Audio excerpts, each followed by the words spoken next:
As forgive me, y'all already know the situation. This is day 44. I'm in the hospital. I'm basically waiting for the next procedure. You know, plastic surgery and all that stuff is really a big deal. It's a lot of money. But to God be the glory, I was able to pull it off and able to do it through His mercy and His will and in His favor. I can't forget about Sunday's inspiration. I know I'm going up against a well-endowed, and I don't mean in a sexual manner, so get your mind out of that. A well-endowed competitor, mean like someone who is pretty much got this thing so locked. Like the NFL got Sunday on lock. Anybody who don't say that or don't acknowledge that is a fool. So I already know what I'm up against, but to God be the glory. I won't keep you long. Welcome to Sunday Inspiration, Youth Normality, Cracking the Code. Set up, I got my little two fans, my little setup, I'm supposed to be not moving or getting up at all, but I ain't trying to hit.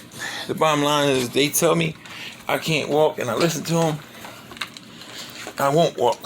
So, just go get my little self ready. So after I'm done with y'all, little turkey, chicken, got the little sodas. God, that's so good. Listen, that is so good. Cheeseburgers, the truth, yo. Yeah, I got a nice little couple buddies. Bringing coffee, hamburgers, cheeseburgers. I'm like, you're a good dude. But let's get into today's situation, right? All right, so today's Sunday inspiration, because it's Sunday and people want to get back to what they're doing. I would say to the naked eye, you have to understand that the topic is: did you crack the code? Did you crack your code? Not your code. And the code has to do with genetics. So anytime this gets like nerdy and something that you might not be necessarily into, don't worry about it.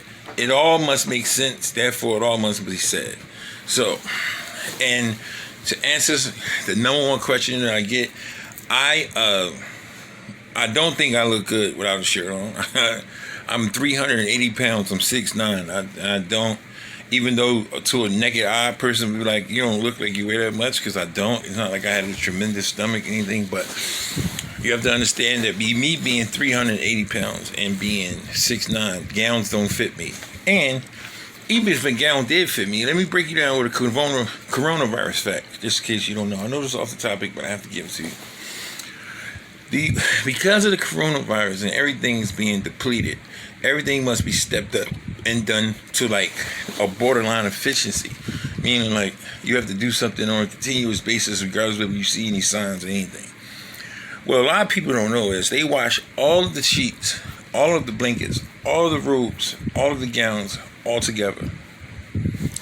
You don't believe me? Check it out yourself. And they use this detergent that's so strong that even when you put it on, if you have skin like mine, what will happen is, along with the water and the gowns, you will start to break out.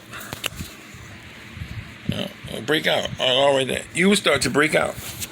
And when you start to break out, you will understand one thing. They tell you when you know you're going to stay in the hospital to bring your stuff on purpose, because the average person doesn't understand or know your skin might have a reaction to this water. It might be a reaction to their soap. So it's best that you bring everything that you need, especially when you're a person like me who know they're going to be staying for a while. So thank y'all for letting me get that off my system, off my chest.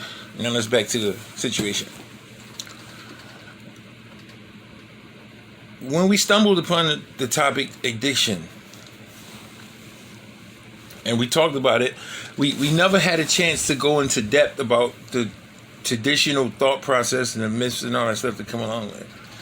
First, you got to understand that it is a myth that drugs are the reason why alcoholics or drug addicts don't prosper and don't make the right choices or make the wrong choices or life is fucked up. No, drugs is an ingredient in a greater illness that you suffer from. I'll say it again.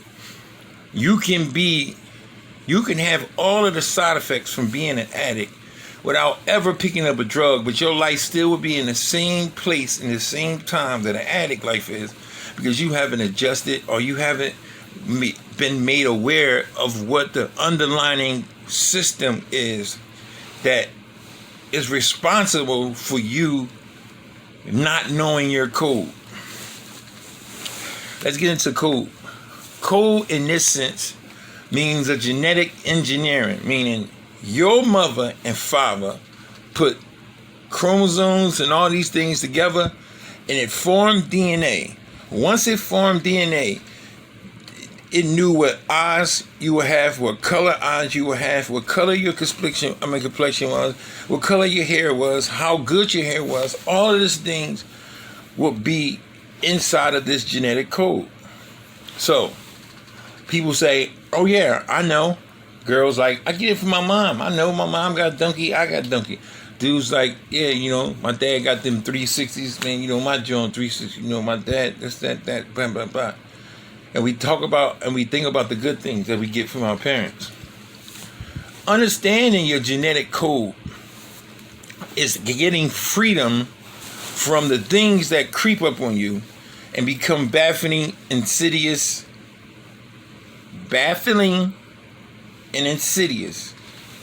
Please look those words up. Cunning. Just look these words up. Insidious. When you walk around and you don't know or you're not aware of your genetic code, you walk around with things and you walk around with ideas about the way the world is made up, not even knowing that you're setting yourself up from running into something that you should be aware of or you should pay attention to. Now, I'm not talking about children or normal children. But if you are a member of youth normality, then you understand that you're not a normal child anyway.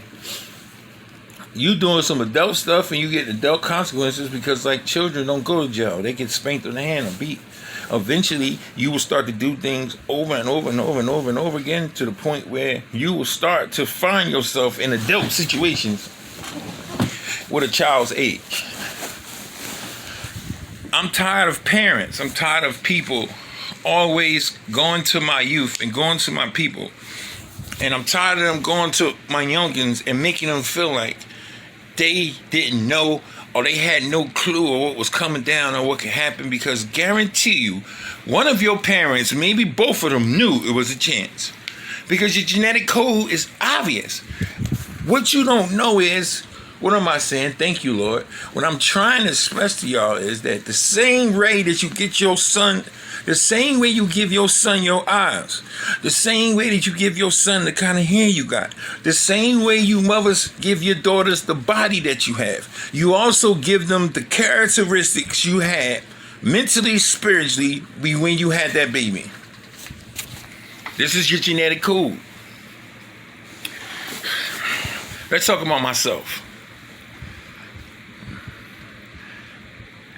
I have a mother named Sharon Dolores McCurdy. And my father was named Wilson Washington.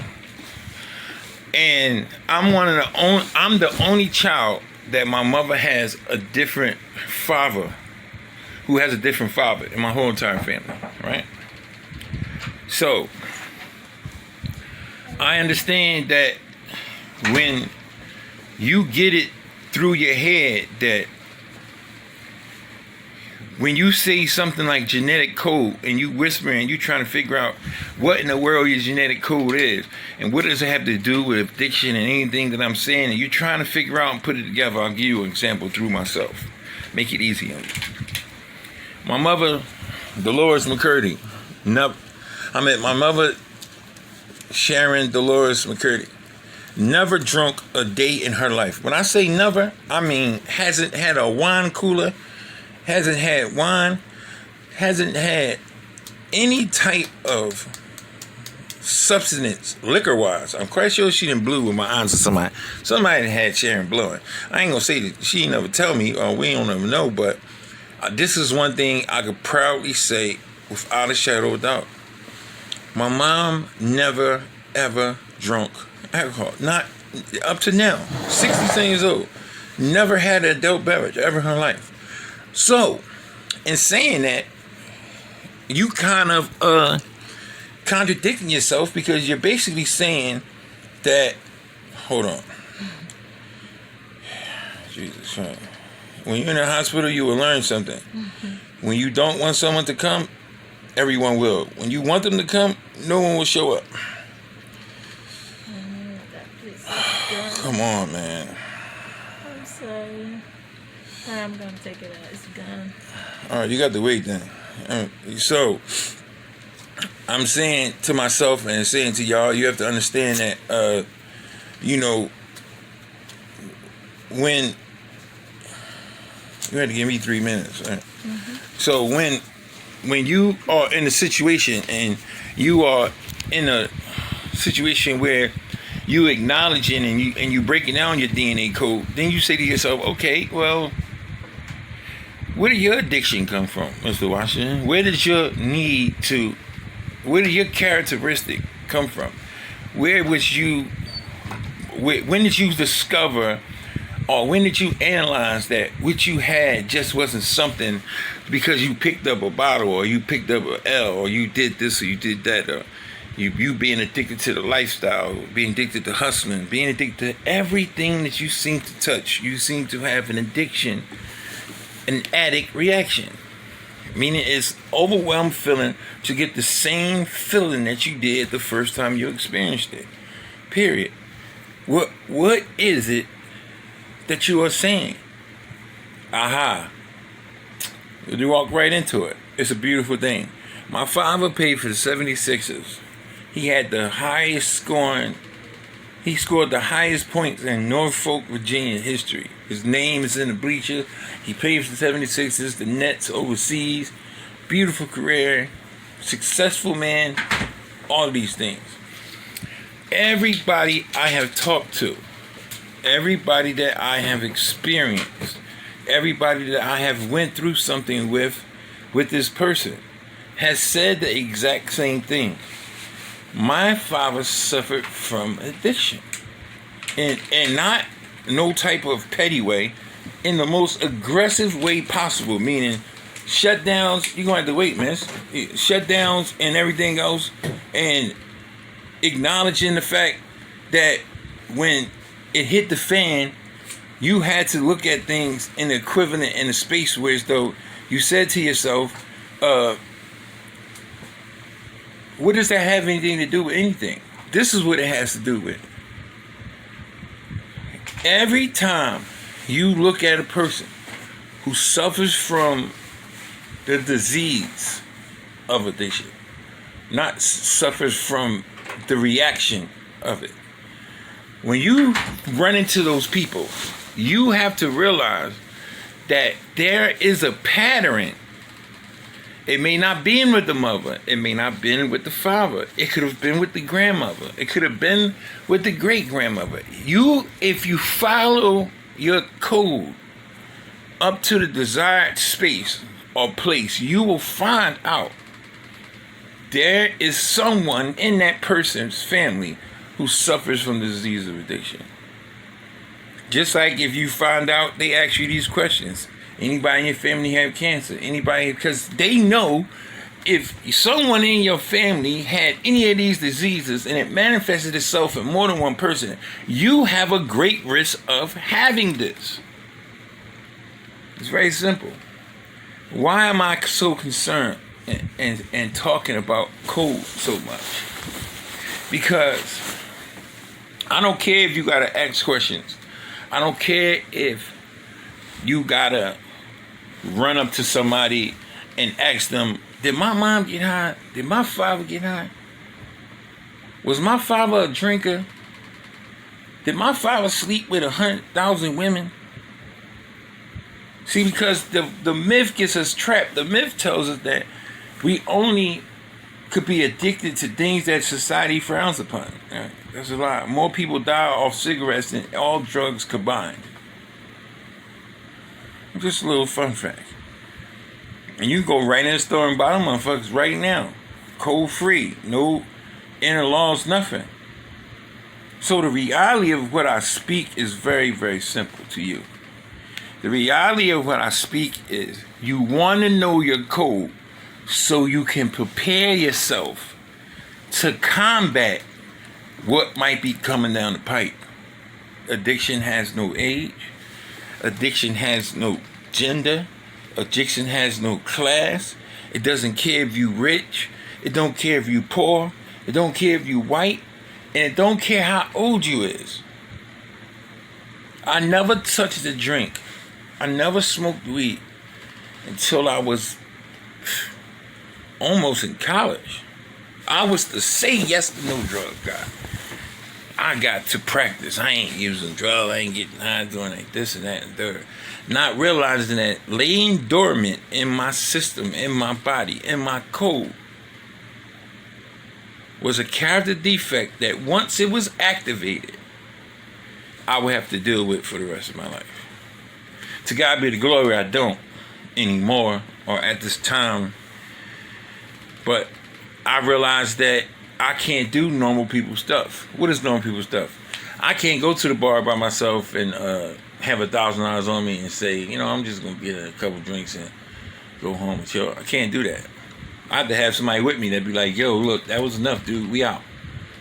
Because my body doesn't say enough. And it doesn't just generate with that.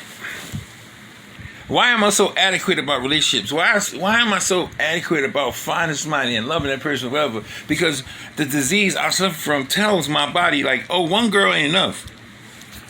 You remember that high you got the first time you met the girl, the first time you met her, the first time you got a phone number, first time you called her? Oh, man, you need to get that again. Go get you another one, then another one, then another one. And when they say that one is too many and 1,000 is not enough, that's not lying or exaggerating at the least. You will find yourself with a good woman at home and 15 to 16 girls who don't add up to shit and lose that treasure and that gold for something that doesn't even amount to one of her. I choose sanity. I choose to practice and admit to myself that you are not normal. You must find out, stretch out. You must research. You must act like this is your body and this is your life that depends on it, because this is your life that depends on it. Are you aware? Have you cracked the code? Once again, thank you for tuning in, and remember, if no one told you they love you today, I do. Also remember that if you are in a space where you waking up and you need things to make you happy, understand that you can wake up in the morning and just be happy because you woke up. You don't need to be happy because you got a job or you got a raise or you got paid or you got that girl or that woman that you was looking for. Last but not least, remember that if you are miserable, you are doing exactly that. You are choosing to be miserable because the same thing that you have in your life that is making you miserable, you have a choice to remove it. Decopbo 1.